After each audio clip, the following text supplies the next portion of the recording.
Hello and welcome back to Dreamforge World. Thank you for making it so far in this course. I hope you learned something and that you find it useful. But if you feel like you want to get a little bit deeper but you're not sure where to go, just explore the other lessons that we have in Academy. And if you would like to have some private lessons or even help me build something for you, explore the Dreamforge lesson here. Okay, so let's take a look at Iterate Like a Pro. The learning objectives for this is just to reinforce what you should already know and have maybe already tried. But the objectives are one, to run the daily edit, test, commit, push loop from muscle memory. So you edit your work, you test it, you commit it locally, you push it up, and Vercel builds it. You debug an error by feeding it back into your AI agent. And you, if you haven't discovered this already, can tell him, you can talk to him, you can send him a screenshot, you can custom cut and paste an error message. Just explain what is going on from a user perspective, and he should be able to recognize and help you solve it. You want to recognize common beginner traps before they cost you time. Those could be things like you build a site where you let people sign up for free.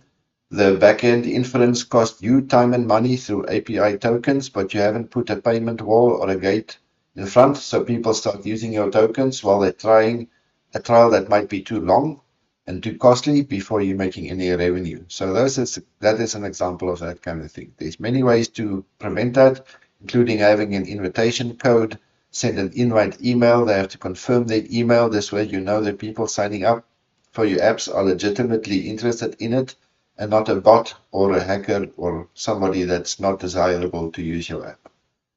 You also need to decide as you work when an experiment is worth keeping and when to throw it away. Okay, so you've now probably shipped your own site already, like in my example, here's my portfolio, here's my author website, where I'm writing a book, where I have a newsletter for people signing up, like this, as you've seen in the previous lessons. And here's an example of the lessons.dreamforgeworld.com site that I have created as well. And it is a sophisticated site. It has booking capability, it has billing capability, it has email capability, and authentication capability. So if you're interested in building those kind of sites, get in touch with me and you can sign up to learn here and I'll help you through it and what you get at each tier. And you can build your applications in a similar way. If you'd rather not be involved in learning how to build them because it is time consuming, or you just get stuck, then book a consulting hour with me and I have discount options available. And we can work in many ways. We can work where I help you get unstuck, where I build it for you and you just become the business owner who uses it. Let's talk and see how I can help. So back to your daily loop then. Every change to your site, large or small, follows the same loop in general. You edit, you preview, you commit, you push, and you verify that it's working live and repeat. So this loop should feel boring by now, but boring is good. When a loop is boring, you can focus on what to change instead of how to change it.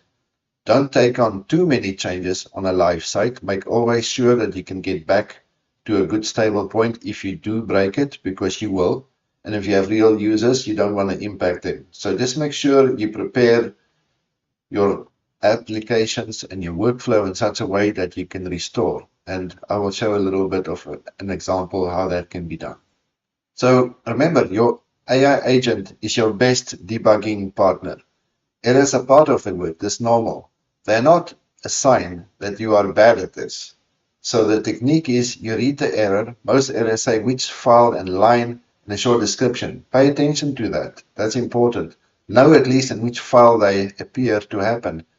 Monitor for error messages and take screenshots and give it to your agent. So you would paste the full error into your agent with one sentence of context. So you could say, hey, I just changed this, and now npm run dev shows this error in red.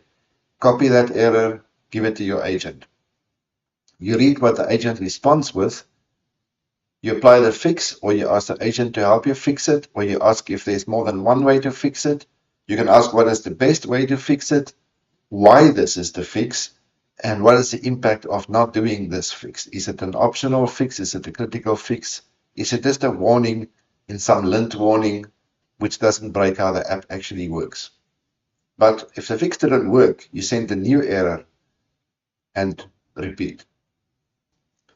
Now, eventually you will get to a point where maybe you've broken it too badly to know how to fix it and the time spent is not worth it.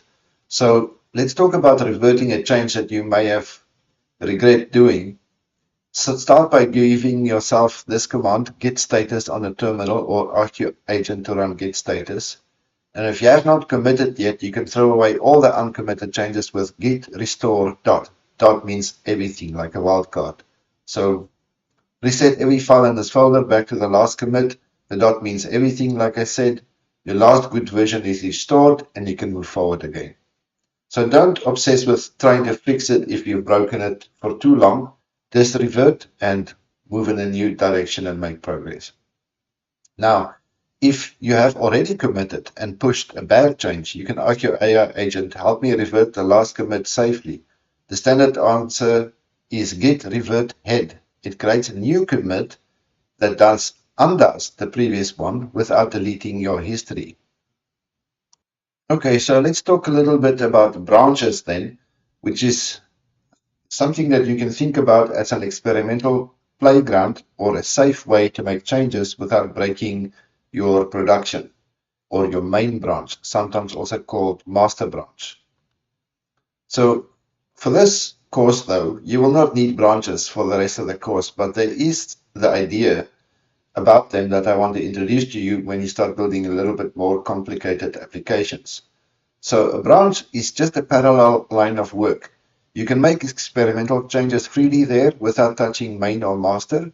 So the workflow typically would be to do a git checkout -b for branch and experiment 1. So let's say you want to change the theme from light mode to dark mode or where the menu appears, but you're not yet sure if you're going to keep it permanently.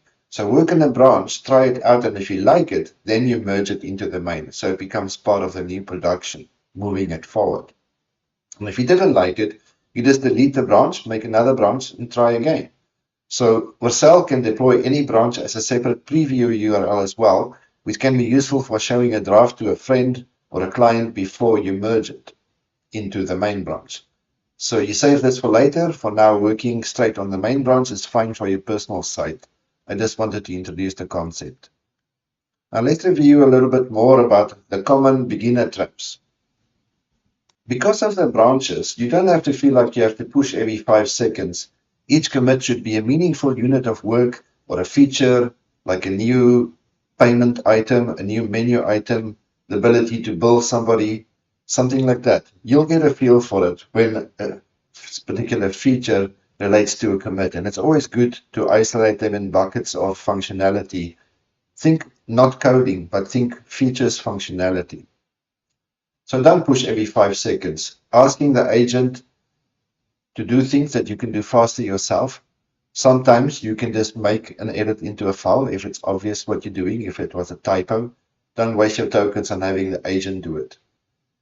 Don't let your dev server run for hours after you close your VS Code environment for the day. So just run Control-C when you are done to stop the dev server. And then you can just restart it the next session with npm run dev typically. Do not edit node modules. The agent sometimes wanders in there if asked vaguely. If it tries, you should be cautious and stop it. Do not edit anything inside node modules, you should tell him.